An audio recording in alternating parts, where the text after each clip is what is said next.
Hey, beautiful light skinned ladies. Happy New Year. Happy New Year of 2025. Powerful nine energy. I'm so happy to finally be in 2025, honestly. And thank you so much if you're joining in the replay. Like, if you're watching the replay, thank you so much for joining. This is just a very celebratory live and a very relaxed live. I'm going to be just celebrating just the exotical community and a lot of the social media that I'm seeing from light skinned women online. I think we have reached a point where we have had it and we're tired of being silenced, and I'm all here for it. So we have some other fun topics. I'm going to talk about looks maxing with makeup and other tips, and just uplift our community as well. But I want to start off by giving you some light skin social media TikToks so you can see what I mean about how much we've been speaking out about our experiences. It just makes me so happy because I feel like we need to pat ourselves on the back. Even if you are not a content creator, if you have been supporting my channel or any other exotical channel, shout out to Exoticals United, Exotical Sauce, Bella Rain, Honey Skin Red, um, Iconica Exotica. If you've been supporting any of those channels, you are a part of the influence that we are having on social media. And so thank you so much for having this powerful impact.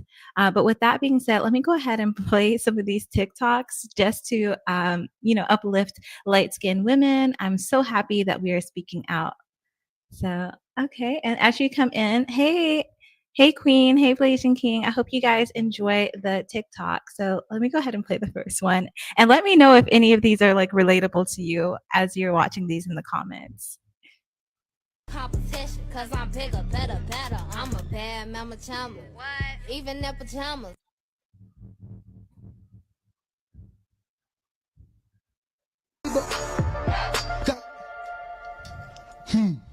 She want me to marry.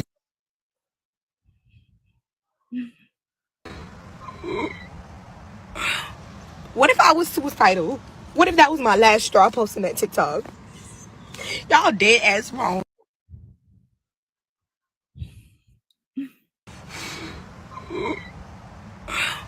What if I was suicidal? What if that was my last straw posting that TikTok? Y'all dead ass wrong. Comes the dark skinned cousin. Nah, bro, we not having this. I remember listening to my mama's. And if you are a light-skinned black woman, don't you ever stop talking about your experiences when it comes to the colorism that you face. I know this community likes to turn a blind eye and act like light-skinned women don't face colorism. Yes, they absolutely do. I have several examples. I have several cousins that I always had to protect because people saw them as just bait. They saw them as, fresh meat simply for being light skinned. And here comes a dark skinned cousin. Nah, bro, we not having this. I remember listening to my mama's stories as a kid about the colorism she faced. Now, she's not just as light skinned as her mama is, but standing next to me, my mama's way lighter than me. And the only one of those stories that kind of bothered me was she said my daddy's sisters were mean to her because she's lighter skinned. And these are supposed to be the women that's supposed to love and care about me. Now, people grow, they change. They were all young when that happened. They're not like that anymore. But to know that my own mama faced colorism from people who's supposed to love and care about me really kind of bothered me coming up. And for a while I kind of looked at my aunties funny, like I never said it and I never disrespected them, but I'm kind of like, my mama told me what y'all did. I still love y'all simply because y'all my family, but my mama told me what y'all did. So I wanted to open up the conversation. We need to talk about it. We know colorism exists when it comes to people who are my skin shade, or darker, but we don't talk about it when it comes to light-skinned women simply because we've told ourselves that they're the preferred skin tone. I think light-skinned women get it harder than we do because there's nobody to stand up for them. Ooh. There's lots of people to stand up for dark-skinned women who face colorism. Light-skinned women don't have nobody to stand up for them. So let's talk about it.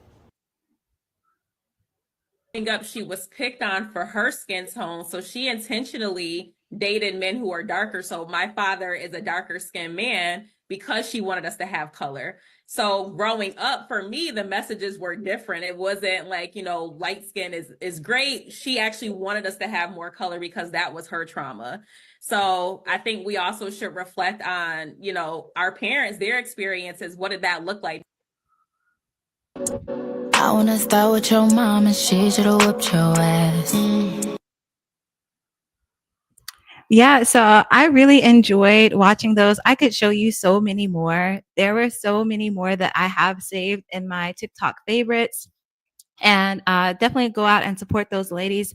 There were more. And as you can imagine, the comments are terrible, which leads me to my next point. If you are going to talk about, your experience as a light-skinned woman on, a platform like TikTok or YouTube or any other platform, go ahead and protect your space, like gatekeep your space. I feel like a lot of light skinned women are afraid to do that. And that's why I feel like the exotical channels are so beneficial, why we need to, get out as much as we can to other light skinned women so that they can learn from us how to protect themselves. Because the comments in all of those videos that I showed you are just all over the place. I'm like, why are they leaving themselves open to this?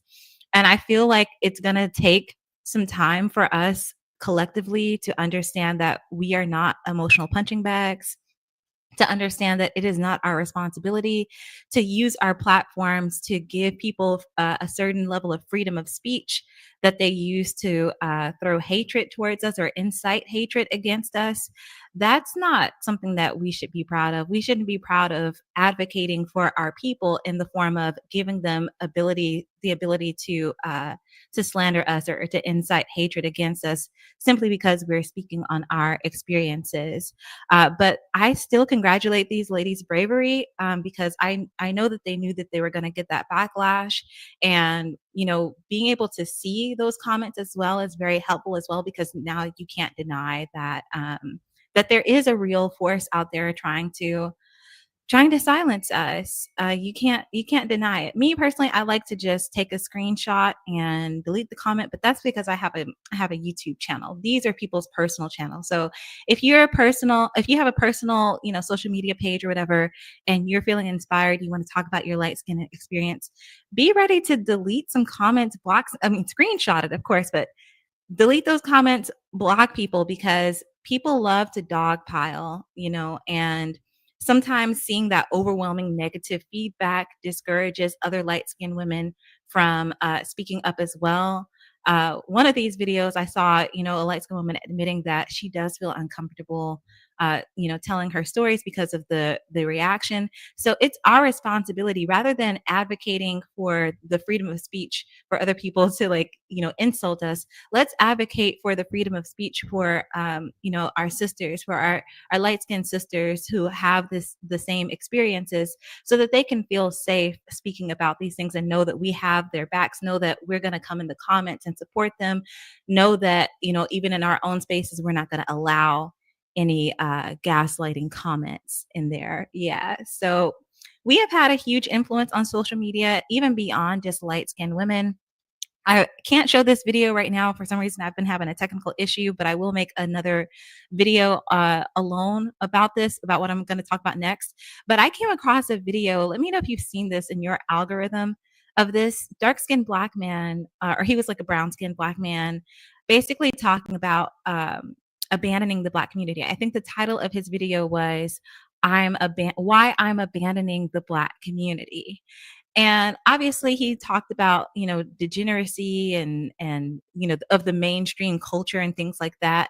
But what I found interesting is he went so deep. He even challenged the racial hierarchy, you guys, and was like, "Oh, black people can be racist, by the way." Like, he said that, and that was just very surprising. I was not expecting that, because when I get on TikTok, I see maybe like 5 or 6 different lives at any given time, hosted by Black individuals, and they are debating with people, debating and arguing for the right to be racist towards other group of people, hiding behind the pretense that racism is systematic. And this guy I'm talking about in the video, he even challenged that talking point. So I wish I could remember his name, but I'm gonna have to dig back and just do another video on it. But my point is that we're even influencing, other people, not just mixed light skinned people. We're influencing Black culture. We're having an impact on Black culture and Black people overall because we're making these videos talking about the experience of being thrown out of Blackness, which was another theme that this guy mentioned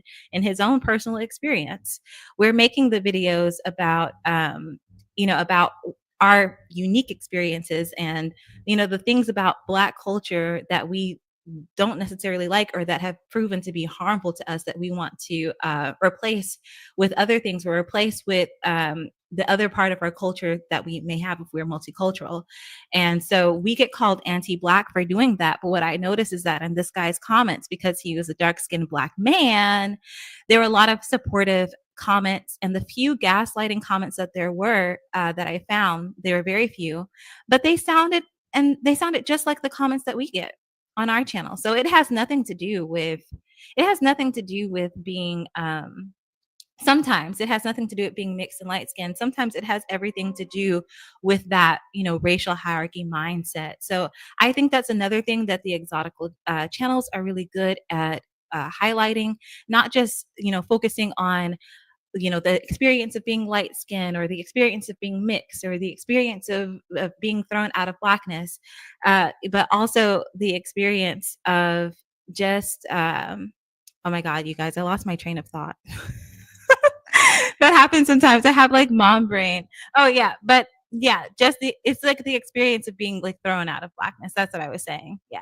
So it's not just about, being mixed or being light skinned. It's about challenging the racial hierarchy. And that's something that we talk about a lot on this side of YouTube. But yeah, we are taking over YouTube. I also want to point out something else, bragging on the Exotical space.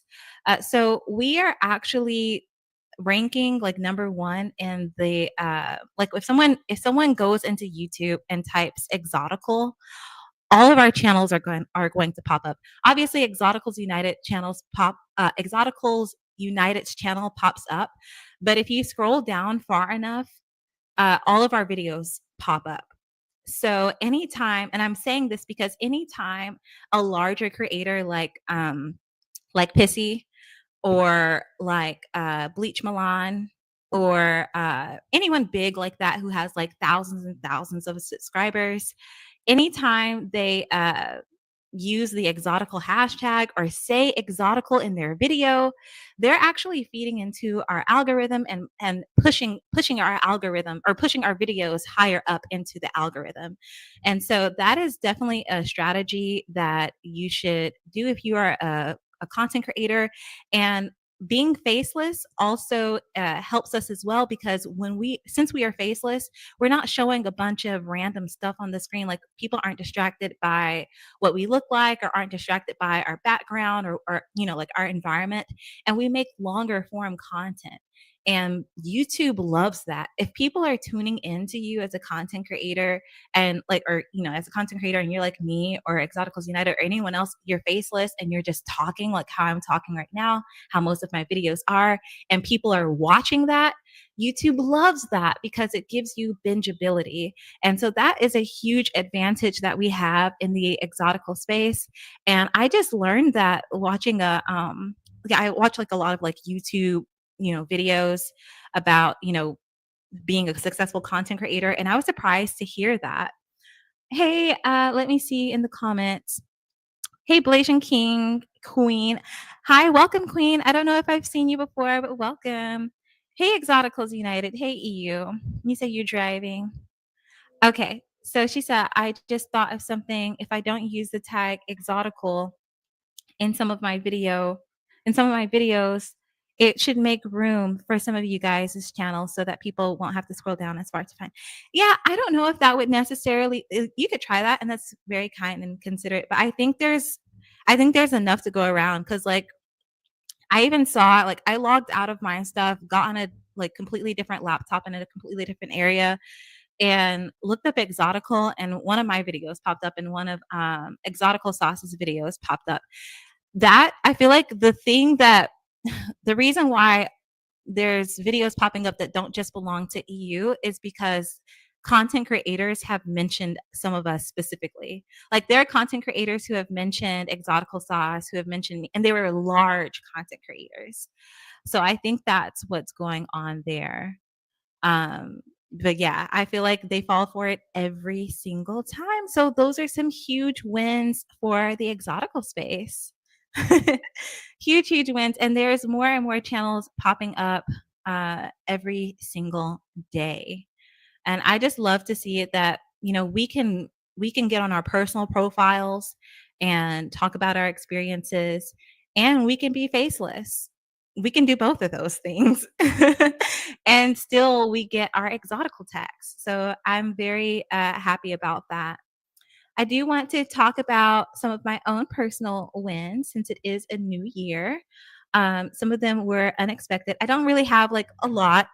Um, yeah, I don't really have like a lot. I have more goals than I have wins, which is fine because there's nothing wrong with wanting more growth. But my first win is that all of this year I maintained my weight at 125 pounds, maintained my size, and then reached size 0 like towards the end. And I think it was because I went hardcore with my Hare Krishna diet, which was I completely cut out anything that had eggs and any little bit of caffeine. Like at this point, I don't even drink decaf coffee because decaf still has traces of caffeine.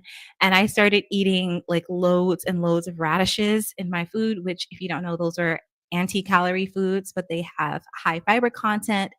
So I was making stuff like radish raita, which is like a yogurt side dish that you can eat with rice, or you can eat it with naan, or you can eat it with dal. Dal are beans, naan is bread.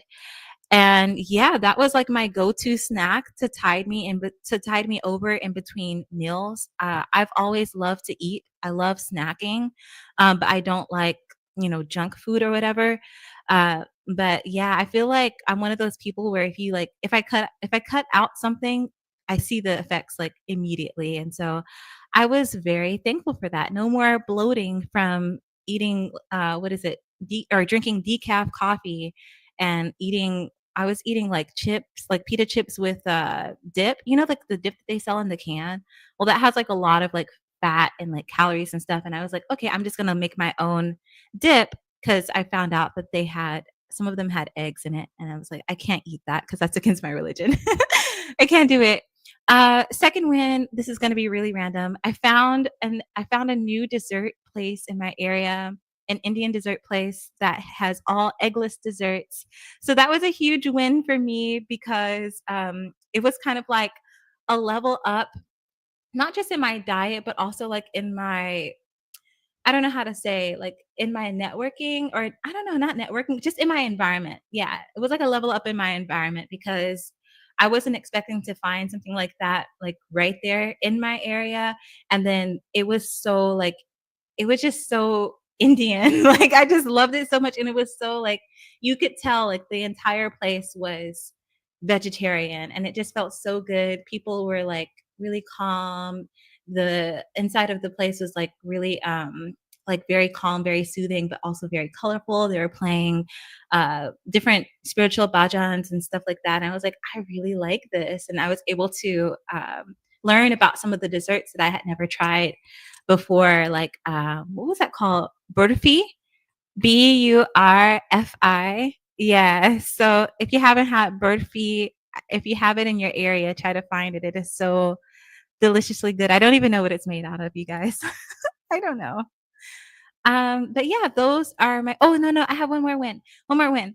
So I think I have. This is the furthest that I've gotten in decentering my partner. So decentering a man while being in a relationship, I didn't think that that was possible.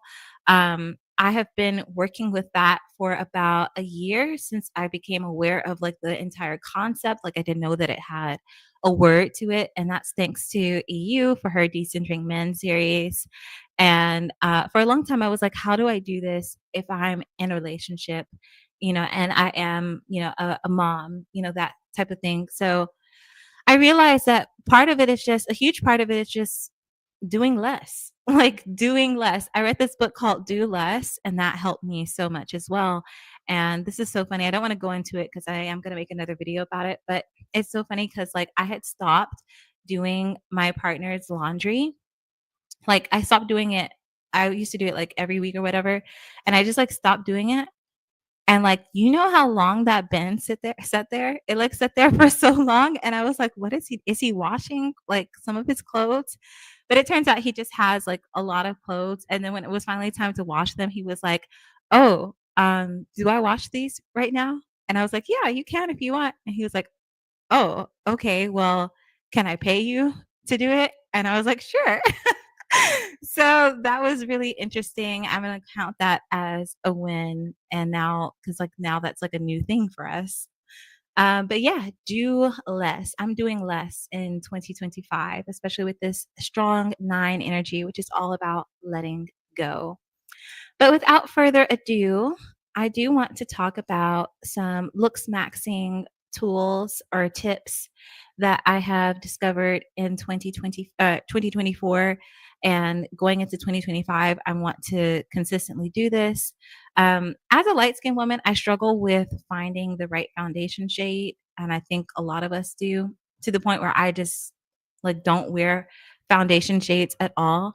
But apparently Fenty has like a foundation matcher that you can use. The thing is you'd have to be in like natural light, right?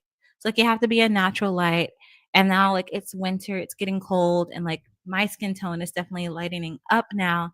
And so one of the tips that I have been using, this is going to sound really weird. Sometimes the Fenty match thing, like it works, right? But you have to be like in natural light, which sometimes isn't all that accurate if you're in an area like me where it's like always cloudy during this season and like super duper dark and rainy all the time. And so I started using like color pickers. If you know what a color picker is, it's like or if you don't know what it is, it's like it's a web tool. Just Google color picker. And Canva also has one. And go through different photos of yourself and just like pick the different colors, and you can see and you can match them to the colors that you see on like the foundation from like the Fenty website or whatever foundation website you're looking at. That's one way that I've been doing it, and I've been able to find a good match. Fenty overall is good. I have not had a problem with matching yet with Fenty, but I am scared. So now moving forward, I'm just doing like mostly skincare over makeup. I threw away a lot of my makeup that I felt was just way too bronze, way too heavy, and just it just didn't. I don't know. It just doesn't feel the same anymore. Probably because I'm gaining awareness about the conditioning that I received about my skin tone. Um, Thinking that I was darker than I actually am. So, yeah, that's a whole thing that I had to undo. Hey, Focus Living. You say, I do concealer only as a soft glam, as foundations can be out of stock. Yeah, they are always out of stock.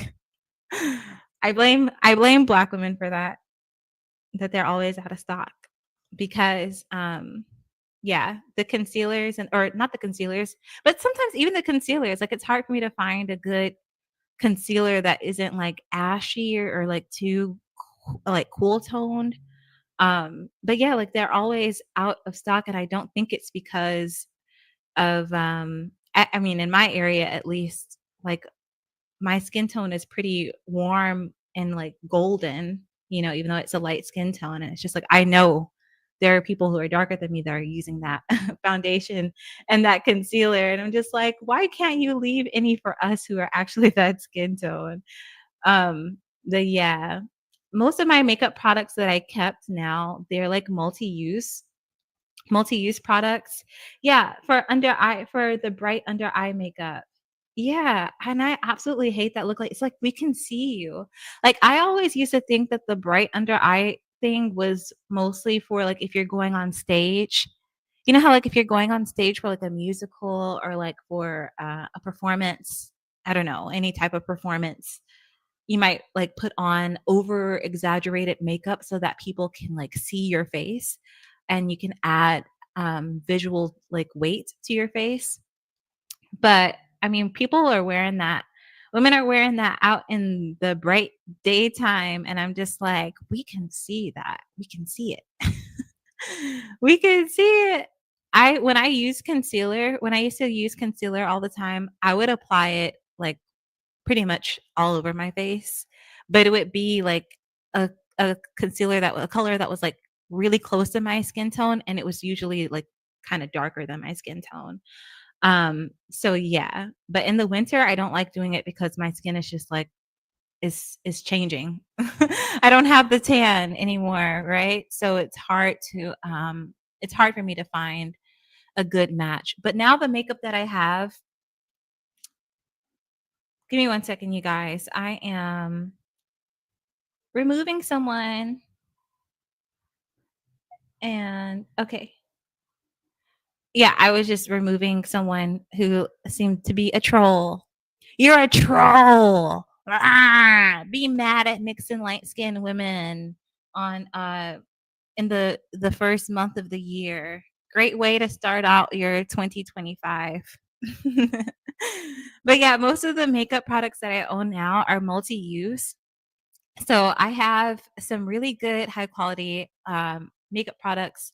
Most of them are from MAC, and they're like multi-use products to the point where I don't even know if one of them was actually a highlighter or if it was a bronzer. I don't know. I just use it for everything now.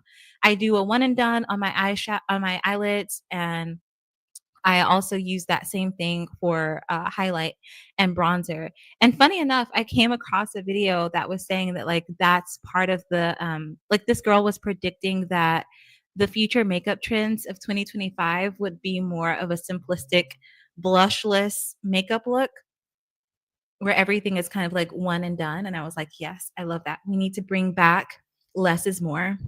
I'm Gen Z, by the way. So, but I don't know. There are some Gen Z that are quite maximalist. So I don't know. But I was going to say I'm Gen Z. So that's probably why I like the less is more than anything. But I figured that, less is more is not just about, beauty. It's also about, our energy, the way that we conserve our energy, the way that we spend our energy. And so when it comes to looks maxing, when I first tried to do looks maxing, I was focusing so much on my body, and it did pay off, but I feel like it was just such a strain. Like naturally I'm skinny, you guys, like, and that will probably never change, so I don't know what I was doing. I think it's really easy to get caught up in comparing ourselves to other people when we're doing looks maxing, or just trying to like do a looks maxing trend just for the sake of it. But yeah, I definitely don't want to try to overhaul like my entire looks maxing. I remember I came across this video that was like a hierarchy of beauty or whatever. Not like a hierarchy of beauty in terms of like ranking, but a hierarchy of beauty in terms of these are the foundational things that you would do as far as maintenance goes. And then like level 2, this is the next level of maintenance, and then level 3. And I went crazy with that, and it was just so exhausting. So I tried to make a plan for myself, and I like what I came up with. Instead, I'm now focusing on the features that have the highest value in my own beauty standard. So, like in my own internalized beauty standard, there are certain features that I love them so much. I love bringing them out. They are like they're the most important things to me. Okay, so I did this for my body, and I did this for my face, and then I also did this for like my like the way I like to accessorize, or the way I like to do like my makeup, right? So for my body, I realized that my number one thing that is like at the top, that it has the most value to my beauty standard, is my skin. What about my skin? How even it is, the texture of my skin, things like that. It really means so much to me. And I was like, okay, this is why I need to focus more on skincare and not just makeup. So yeah, that is that. Now I have guidance. Like I don't have to worry about everything else. My second ranking underneath that for body was my hair. And so I was already on a hair Looksmaxing journey that I still am, because it's like month in, month out, the same exact thing. So I'm happy to know that that won't change, but I'm also like not super stressed out about it either, because it was already there. I'm not like overhauling something new into my beauty level up or my Looksmaxing. And then my last category, or not my last category, but like the lowest thing on there for me was like my waist, or like my shape, or like my tummy. It's like one of those things where it's like I like the way that I'm shaped, but if my shape were to change, I really wouldn't mind. Like I have experienced what it's like to give birth and be bigger, and I liked how I looked when I was bigger. It was nice. And I also like how I look when I'm this size, and when I'm this skinny. The thing about, my size now, like being at a size 0, being 125 pounds, that I like so much, it's just what it means to me in the future as far as like my health. That is the thing for me. But when it comes to like appearance, it's not like one of those like top things for me. And then for my face, skin again, and then eyes was like the next most important thing, and then lastly it was lips, which makes sense because like for me with my eyes, I learned so much eyeshadow techniques, um, just because I like to play around every now and then. But I realized that what I really like is just the way that my eyes actually look, and I like the way that my skin looks. So I was like, let me just use a highlighter or a bronzer that's like really close to my skin tone. That's what I did, and I love it. That's what I wear every single day, and I am one and done in that area. But with my lips, I'm like constantly trying out new stuff. And even with my hair, because like my hair is not like one of those top things. Like I love wearing wigs. I love wearing colorful wigs. I like trying different things with that.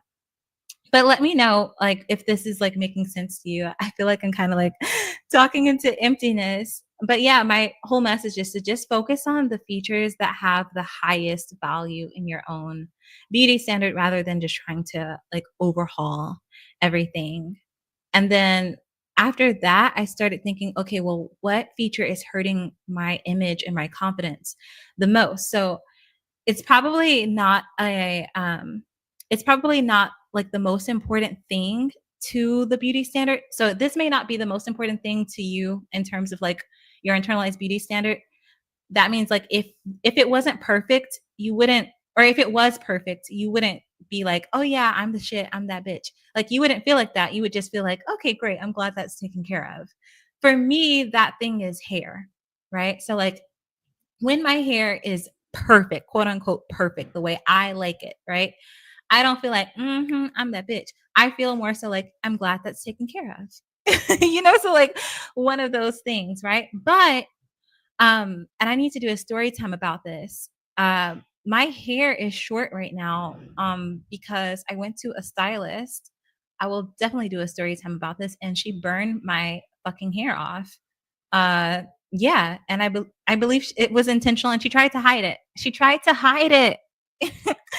She, like, burned my hair off in the back of my head, and I had to get my hair cut, and my hair has never been I had never been that short before, and it's grown a lot since then. That was, like, earlier this year in March, but the way that the way that I'm accustomed to straightening and trimming my hair on my own has changed. Like, I don't care what anybody says, shorter hair takes way more technique than longer hair. Like, if you're doing your own hair, I mean, even if you're doing someone else's hair, it takes so much more technique to do to do hair if it's short. Like, it takes so much more technique. I had to get a different brush just for my straightening. Like, if I wanted to straighten my short 4C hair, 4B, 4C hair, I would have to get like one of those tiny little round brushes. Tiny. Well, it's not like a round brush. It's like a combination. Well, no, it is a round brush because it's round. Anyways, I had to get so many different types of brushes and figure out which one was going to work best for me to get that tension for my blow dry, and to also do like the press with with the flat iron. I had to get smaller flat irons. That was another thing too. So yeah, it just took a lot of technique learning and practice. And because of that, I was not as confident in my hair as I used to be. And, it's already hard enough being a natural 4C girly or whatever when you see content all the time of people saying how much they don't like 4C hair and saying, how they feel insecure about it. And then also, like, I saw that video of that light skinned girl talking about her own experience with being light skinned and having 4C hair and how she's perceived in relation to the society's beauty standard. And the way that she was ripped apart for that just really hurt my feelings so much. And it hurt my feelings so much because it kind of hit home for me. It wasn't because I don't like my hair texture. It's because, like, the things that I was used to doing, I couldn't do anymore. And I had to learn a new technique. I had to learn a new practice. And that type of learning curve can make you feel less confident. So that's my example of, that feature that was, kind of hurting my confidence a little bit. And I had to put so much effort into that. I still am having to put effort into it. It's grown a lot, but still it's still technically short. So those are the only things that I am focusing on right now. And as far as my Looksmaxing journey moving forward, just that, the feature that is hurting my confidence, which for me is like, the learning curve with my hair. And then, the features that I feel like are really, really important, like my skin. So skincare and hair care. But yeah, let me look at the comments. Let's see. Oh, a focus. Oh, wait. Am I skipping? Oh, that was a troll. Looks bad in photo. Oh, she's talking about the concealer. Yeah, the concealer looks bad in photos because especially if there's flash on, like it flashes back. It kind of makes them look like what is that called? Ganguru, ganguru gausu.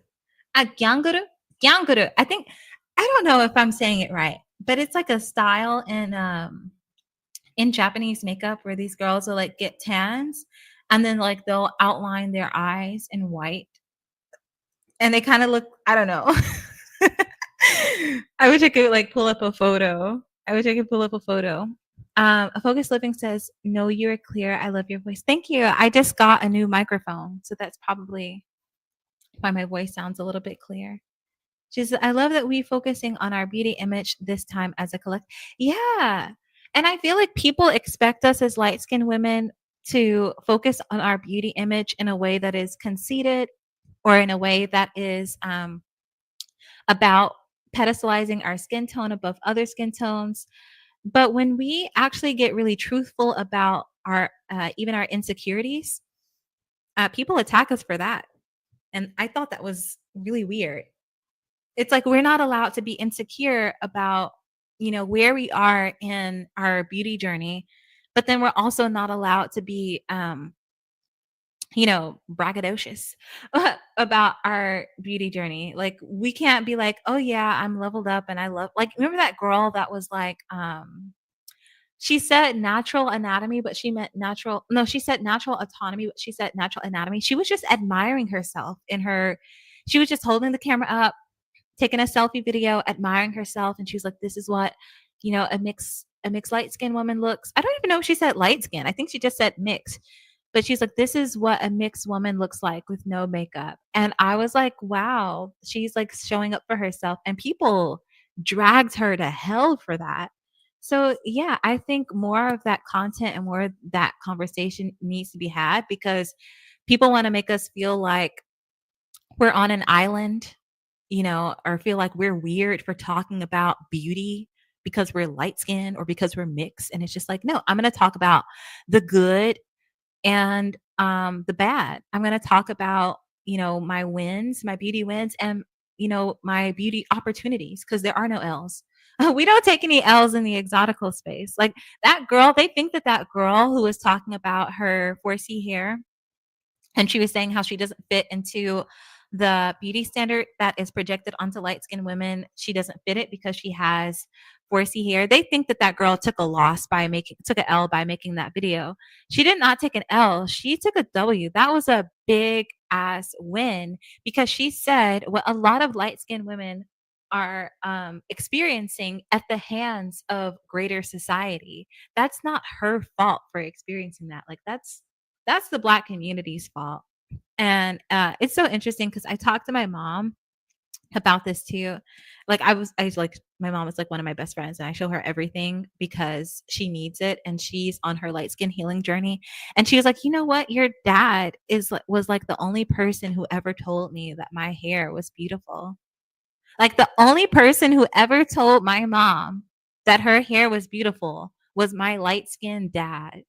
So like just let that sink in. My mom, by the way, is light skinned and she has very, very coily hair. Okay. So yeah.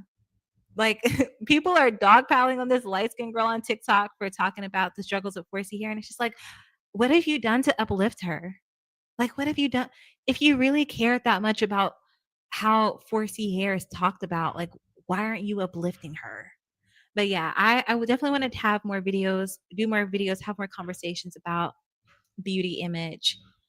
But yeah, that is pretty much everything that I wanted to say in this live. I am going to be doing another live in the buy me a coffee for the pretty girls and allow people to come up and do call-ins. If you want to do that at 5 p.m., you can definitely join. Um, there, I'm going to be giving some tips for exotical content creators that kind of go deeper into some of the tips that I mentioned here related to our wins.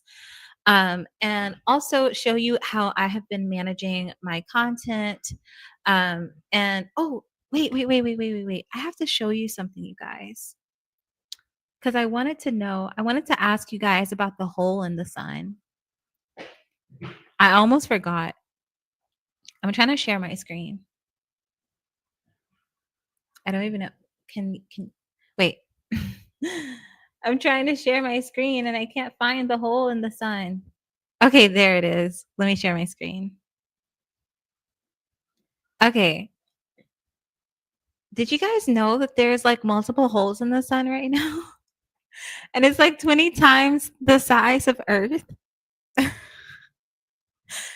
This is so funny because I listen to a lot of like astrology channels and the channels that I listen to, none of them mention this. Like none of them mentioned this, but they like touched on it. They were like, something explosive is gonna happen. Like I'm feeling a lot of fiery energy. It could be all BS, or it might not be. I won't say it's BS because you know what? I'm a Hare Krishna and we believe in Vedic astrology. We don't lead with it. We definitely don't lead with it because everything is Krishna's arrangement. But I mean, still, like it's a science. But yeah, I was like, this is another reason why I'm glad I'm not drinking coffee right now because yeah, you know, we have electromagnetic fields. The earth has electromagnetic fields and so does the sun. And right now the sun is hitting the magnetosphere of earth very, very hard, which means that it might in a very subtle way be affecting our electromagnetic fields. I watched a weather report and in the comments this person said that they were experiencing earthquakes in Texas. I was like, "How do you have earthquakes in Texas? What? That doesn't make any sense." But let me know in the comments if you have been feeling a lot of energy lately, if you've been feeling like you can't sleep, you know, restless at night. I just want to know that I'm not alone. I feel like a lot of jittery, go get it, keep going, stay up, night owl energy. Let me know. This is why I can't drink coffee. I can't even imagine how it would be if I was still drinking coffee. But yeah, I thought that was pretty interesting. Last thing before I go ahead and get off, if you guys have any video requests, you can leave them in the comments right now. If there's something that you'd like, I know I'm gonna be making a video about mulatto. I kind of went down a deep rabbit hole with mulatto. So yeah, that's why it's been taking me some time because I went down a very deep rabbit hole with the whole mulatto argument thing. But let me know if you have any like specific video requests or topics that you would like to discuss or anything that you would like to share before we hop off and go over to the Buy Me a Coffee Live.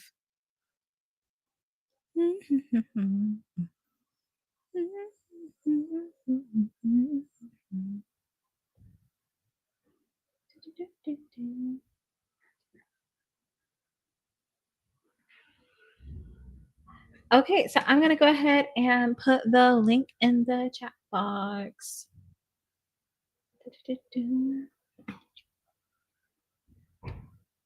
And so wait, let me make sure I'm giving you guys like the right link. And the only reason I don't do like call-ins on YouTube, or I'm like wary of doing call-ins on YouTube, is because I don't want to I want to at least get like fully monetized on YouTube first before I do that, just so I don't like break any rules before I, before I don't want to ruin my chances basically. And people do get on here and say some crazy stuff, and I'm still learning about how to moderate. So yeah, you never know. I remember when I used to tune into those other like channels in the BWE space, and they would have like call-ins. It would get crazy, and I'd be like, "Why are they opening themselves up to this?"